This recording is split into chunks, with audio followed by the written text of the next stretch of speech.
Hi, everybody. I'm Roy Firestone. Journalism, both broadcast journalism and print journalism, is under siege in America. The President of the United States has called the media the enemy of the people. He has referred to any objective journalism with facts as fake news. He's threatened ownership for the newspapers with lawsuits and threatened ABC, NBC, and CBS with lawsuits as well. Journalists are worried that their companies have and will continue to buckle under pressure from this administration. State-sponsored censorship is really happening in America. My guest is Oana Martisca. She's a 37-year-old Romanian-born documentarian who has just produced and directed a brilliant film about the peril for journalism in America. Oana knows about the oppression of journalists and journalism because she grew up in the shadows of a dictator, Nicolae Ceausescu, who ruled Romania for 25 years before he was overthrown and executed on Christmas Day 1989. Ceausescu brutalized and oppressed and censored journalists, and Oana wanted to make a film about the dangerous time in America that reminds her of what happened in her country. Her brilliant film is called News Without a Newsroom, and it should appear in every aspiring journalist classroom in America. Oana joins us now. Oana, thank you very much for joining us. I know that you had some anxiety about even doing this interview. You have an attorney, and you're concerned. Like, you see what's going on in the news about people being deported for their views, whether they're popular or unpopular. There still is freedom of speech in this country. Why was there anxiety for you? I think this is a general anxiety experienced by everyone right now, including citizens. And I've had friends tell me, like even in New York, they're afraid to even jaywalk anymore because anything can draw the kind of wrong attention. And I think rules as we knew them before, or even rights, might no longer be respected. And even though I know what my rights are here as I am now, there's a lot of uncertainty surrounding, well, the First Amendment and also just my status here. And I think everyone is increasingly concerned about what they can do, what they can say, to what extent, and what the future holds for them. Do you look at yourself as a courageous person? Is this an act of courage, putting this film out?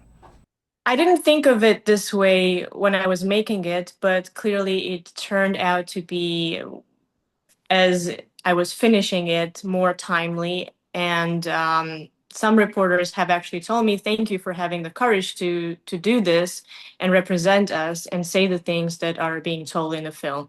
So I will take it as an act of courage. I do think I like to be one in general, and I think as artists and creators, and we should be, but there should also be a balance where we place ourselves.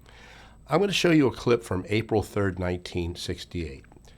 This was the night before Martin Luther King was assassinated. He talked about the freedoms that Americans are afforded and being trampled upon at that time, and I want you to reflect on it. Watch. Somewhere I read of the freedom of assembly. Somewhere I read of the freedom of speech. Somewhere I read of the freedom of press. Somewhere I read that the greatness of America is the right to protest far right.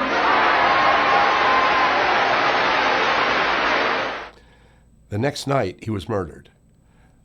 I want you to reflect on the freedom of the press, and it is under siege. That's what I said in the introduction, and I believe it is. And at this point, how you fight back. Me personally, my only way to fight back is to continue to create and by defending artistically things that still have value. Whether that can jeopardize where I am, I might have to take a step back. I do think the most cherished American right is the freedom of speech, and the freedom of the press goes right along with that. That is a very emotional clip, and I think it should be contextualized. I think everything needs to be more contextualized now, because I know there are a lot of protests with the students, and I think everything should really be contextualized, because the media and the social media and the internet can just kind of create a sort of overwhelming sense of, when we look into political analysis, we're overwhelmed by the ideology. And I think it's better to look at the individual stories to understand the greater conflict. You know, in your wonderful film, and I want to plug it again because I think it's really great. I know it took you about 2 years to put together. You started off as doing a story about the Miami Herald being torn down, and it turned into this, which is really substantial. But one of the aspects of this documentary is talking about information, misinformation, and disinformation all colliding at once. We're going to show a clip, of course, you're familiar with, but I want the folks to see this. This is about the acts of war and how it's filled with disinformation and misinformation. The mis and disinformation that is coming out of the Middle East, that is coming out of the Israeli-Palestinian conflict there.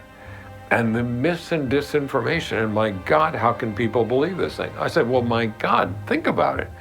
How can people not be susceptible to mis and disinformation if for the last 20 years we have allowed a steady decline in both the quality of the information and the commitment to verification journalism?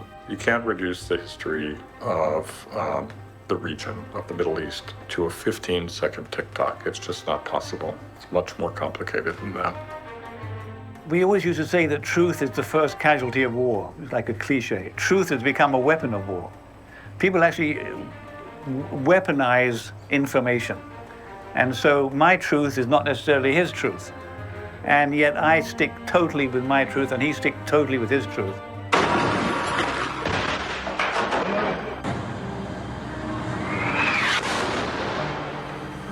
On October 17th, an explosion occurred in the courtyard of Al-Ahli Arab Hospital in Gaza City, killing civilians. The hospital that was hit by a rocket in Gaza, when Hamas, within minutes, within seconds, said it hit a hospital, 500 dead, and it was an Israeli rocket that did it. This provoked demonstrations worldwide, and then it turned out it didn't hit a hospital, it hit a car park. And there wasn't 500 dead, there's a few dozen dead, as far as we know. And it wasn't Israel, it was a rocket that misfired from Islamic Jihad. After we found out from Israeli and American intelligence sources and European sources what the truth was about that bomb, the damage was done to Israel. And most of the Arab world anyway didn't believe it. They said, we don't believe Israel, we don't believe America. So it's their truth versus my truth. Wow, pretty strong. I want to ask you if you think there is a difference between misinformation and disinformation. It's not just rhetoric. There is differences. One is a knowing, deliberate attempt to lie, essentially, and one is just throwing anything out there, I guess. What's your view of that? I think one can mislead us, and one is just blatantly confuse us to the point that we are ready to believe, right as is, the information that's presented to us. And of course, there are different ways that this has been introduced through the form of fake news, alternative facts, and it's very easy to succumb to that when there's no real verification of the truth. What can you do about it? I mean, in your documentary, you talk about the lack of verification departments. The people can't verify, so people don't even know what's true anymore. And I had a thing that I wrote once where I said, if facts don't matter, and the truth doesn't matter, and if the truth doesn't matter, justice doesn't matter, and if justice doesn't matter, democracy doesn't matter. That's a powerful statement. Well, to quote Marty Baron, who also said that, we can reduce that history in 15 seconds TikTok, he also said, we're not at war here, we're at work. And I think even though a lot of the departments in these newsrooms have been cut and reduced in staff, and they no longer have the same investigative teams as they used to before, it's very easy to slide into from investigative verification journalism to opinion journalism, and from just content and to a craft of journalism. And I think that's where the difference lies. Well, everybody has an opinion. The left has an opinion. They have broadcasts that slightly lean left. They have obviously broadcasts that lean right, and they all feel that our facts are true, or they can make it be true. But then you have another issue. This is not even related necessarily to the siege on journalism. Newspapers are closing. 2,000 newspapers nationwide or so about that have closed, and they're either going to digital or they're extinct entirely. And you're seeing more and more young people not watching or reading newspapers, not watching the news. They're looking at TikTok. They're looking at YouTube. But TikTok, 15 seconds, as the gentleman said, there's no way to gather your news for 15 seconds, but it also confirms what you want to hear. Yes? Yes, we're leaning more into the algorithmic news, in which we're being told what we want to hear. And also the more clicks we gather, the more advertising for getting the funds on the digital platforms. And unfortunately, I think the paper as it is, having the nostalgia for it, it will become a luxury for most of us. And it's not just that the newsrooms themselves are disappearing, but I think a symbol of an institution that represented certain values is also being destroyed. It's the basis of an informed citizen, and now we no longer know where to gather these sources. And even though before we knew, this place, and I can name, Fox is more leaning this way, or New York Times is more this way, but at least we knew, and now I think we no longer know anymore. I want to talk about AI because there's a section in this documentary that's chilling. Not only are you getting fake footage, you talk about fake news, you're actually going to be able to create fake footage of things that never happened. And news anchors that aren't even human. It's coming. And what's going to stop it, Oana? I don't think we know yet. I think we're still processing the first disruption that happened with the internet, and we're, like Marty says, at the stone age of AI.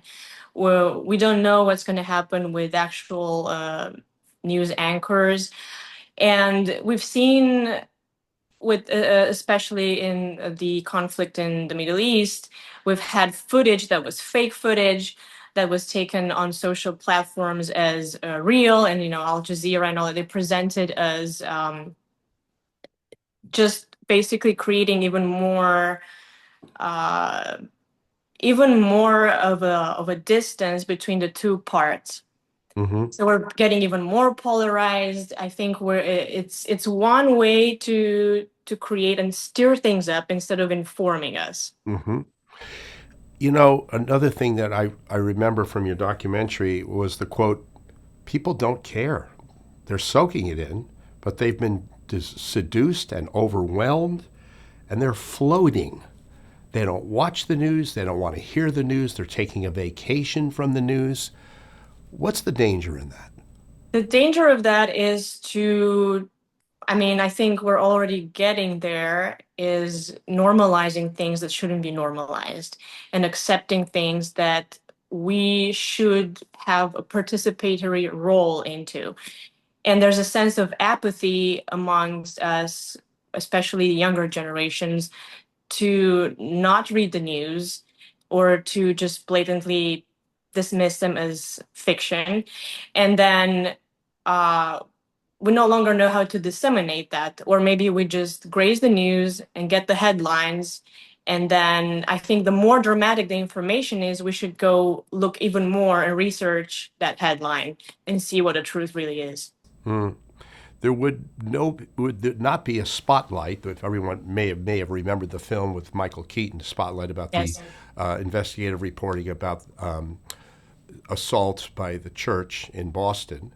There may not have been a Spotlight investigation were it not for newspapers. We've also had, obviously, Watergate and things like that. Oana, do you have any hope? Do you have optimism? Are you inspired by this work, or are you fearful going forward?